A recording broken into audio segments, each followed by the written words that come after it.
ज्ञान गंगा में आपका स्वागत है। आज मैं आपको 3 बातें बताऊंगा। पंजाबी गायक दलेर मेहंदी अमेरिका जाते हैं और अपने साथ 15-20 और गायक समर्थकों की टीम को ले जाते हैं और वहां से वापस आ जाते हैं 10-11 लोगों के साथ और बाकी जो लोग 7-8 बचे हुए हैं उनको वो अमेरिका में छोड़ आते हैं। इसी प्रकार से बहुत नामी कलाकारों के साथ, फिल्मी कलाकारों के साथ, नेताओं के साथ जब बहुत से लोग विदेशों में जाते हैं लेकिन वापस जब आते हैं तो कुछ लोग वहीं रह जाते हैं।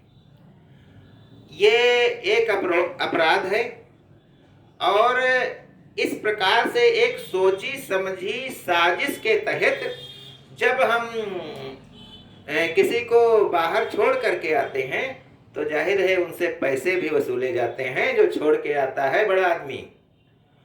तो इस पूरी प्रक्रिया को कबूतरबाजी कहा जाता है। इस प्रकार कबूतरबाजी का मतलब कबूतरों से नहीं होता है, कबूतरों की तरह उड़ करके किसी दूसरे देश में किसी को छोड़ करके वापस आ जाना, ये कबूतरबाजी होता है। दूसरा मैं बताता हूं कि जो हमारी नाक होती है तो इसका एक छिद्र ही सक्रिय हर समय रहता है। दोनों एक समान हवा न तो निकाल सकते हैं न तो हवा अंदर खींच सकते हैं और इसमें आपस में बड़ा तालमेल है, कभी लड़ाई नहीं होती है और ये आपस में बड़ी ही सुनियोजित तरीके से एक दूसरे का ध्यान रखते हुए एक दिन ये नाक का छेन ड्यूटी करता है, दूसरे दिन ये करता है। रात में सोते जब हम सो जाते हैं तो ये अपना पाला बदल लेते हैं। आज अगर दाहिना मेन में है तो कल आपका बायां हो जाएगा। ये बात बहुत लोगों को नहीं मालूम है, कुछ लोगों को मालूम है, मुझे नहीं मालूम थी, बाद में पता चली, इसलिए मैं आपको बता रहा हूं। तीसरी बात है कि जैसे एक क्रम चलता रहता है कि जब हमारे पास कभी रेडियो हुआ करते थे तो रेडियो जब बजते थे उसके बाद में टेप रिकॉर्ड आए, टैग आई और जो है साउंड सिस्टम, म्यूजिक सिस्टम तमाम आ गए। तो इन्होंने रेडियो को खा लिया, रेडियो का महत्व कम हो गया। उसके बाद जब सीडी प्लेयर आया तो उसने टेप रिकॉर्ड और साउंड म्यूजिक सिस्टम सबको खा लिया। उसके बाद डीवीडी आया, सीडी का प्रचलन बंद हो गया, सीडी को वो खा गया। उसके बाद टीवी आया तो DVD, CD, tape record, radio सबको खा गया।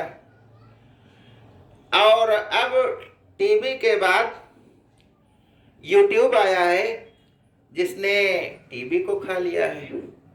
अब यूट्यूब के बाद भी कुछ आएगा जो यूट्यूब को खा जाएगा। तो इस प्रकार से ये क्रम चला करता है, एक चक्र चला करता है। जैसे चूहा जो है बिल्ली को डरता है, चूहा बिल्ली को डरता है, बिल्ली कुत्ते से डरती है, चूहा बिल्ली से डरता है, बिल्ली कुत्ते से डरती है, कुत्ता शेर से डरता है, शेर आदमी से डरता है और आदमी बीबी से डरता है और बीबी चूहे से डरती है। एक क्रम चला करता है। तो ऐसे ही खाने खिलाने का एक क्रम चला करता है। अब मैं आपको दुष्यंत कुमार की गजल सुनाना चाहता हूँ। खंडहर बचे हुए हैं, इमारत नहीं रही। कोई किसी बूढ़े आदमी को जब घर से निकाल दिया जाता है उसके सगे संबंधियों द्वारा तो उसे बहुत दुख होता है। तो इस गजल को हम इस रूप में देख करके हम चलते हैं। खंडहर बचे हुए हैं, इमारत नहीं रही, अच्छा हुआ कि सर पे कोई छत नहीं रही। कैसी मसाले लेके चले दीनगी में आप, कैसी मसाले लेके चले दीनगी में आप, जो रोशनी थी वो भी सलामत नहीं रही।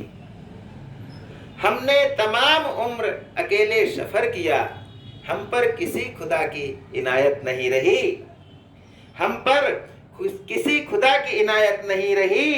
मेरे चमन में कोई नशेमन नहीं रहा, या यूं कहें कि बर्फ की दहशत नहीं रही। हमको पता नहीं था, हमें अब पता चला, इस मुल्क में हमारी हुकूमत नहीं रही। कुछ दोस्तों से वैसे मरासम नहीं रहे, कुछ दुश्मनों से वैसी अदावत नहीं रही। हिम्मत से सच कहो तो बुरा मानते हैं लोग, रो रो के बात कहने की आदत नहीं रही। परिंदे अब भी पर तोले हुए हैं, परिंदे अब भी पर तोले हुए हैं, हवा में सनसनी घोले हुए हैं। तुम ही कमजोर पड़ते जा रहे हो, तुम्हारे ख्वाब तो शोले हुए हैं। गजब है सच को सच कहते नहीं हो, कुरान और उपनिषद खोले हुए हैं। मजारों से दुआएं मांगते हो, अकीदे किस कदर खोले हुए हैं। हमारे हाथ तो काटे गए थे, हमारे पांव भी छोले हुए हैं। कभी किश्ती कभी बतख कभी जल, सियासत के कई चोले हुए हैं। चढ़ाता फिर रहा हूं जो चढ़ावे, तुम्हारे नाम पर बोले हुए हैं। परिंदे अब भी पर तोले हुए हैं, हवा में सनसनी घोले हुए हैं। तुम ही कमजोर पड़ते जा रहे हो, तुम्हारे ख्वाब तो शोले हुए हैं।